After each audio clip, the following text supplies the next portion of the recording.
咱国内两大金控公司台新金甲新光金今日拢开临时股东会，这两间公司是拢通过合并案，接落来就会交予金管会审议。不过，在新光银行的工会是伫咧股东会进前就出声批评公司，讲因公司是拢无甲员工讨论讲，若是合并了后，因这劳员工的工课是要安怎安排？排队排到倒长，大约有200公尺。新光金甲台新金的股东临时会起股，国内上大规模的金融整并、新兴并伫股东会拼过关。新光金宣布出席率有85.63%，台新金的出席率是78.52%。这将是台湾金融业首次金控合意并购的先例。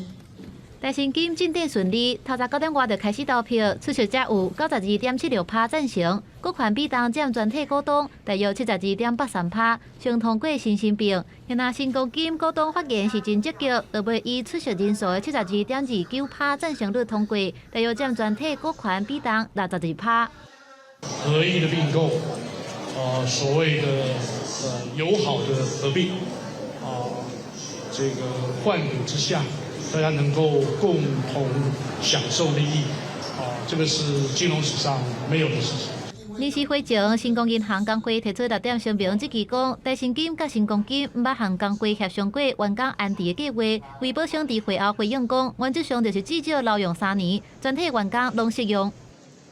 即使是针对这个3年的保障，那也应该有更多的细节，就是在员工安置计划里面一项一项来大家的就是谈清楚。那这样子可能在未来即使并过去之后，也不会有那么多的劳资纠纷。顺利通过新兴并，过来就送金管会来审，按算上紧11送件申请，金管会会按照5大要件来审，上紧2个月内核准或者是颁布。处理期限一般是2个月。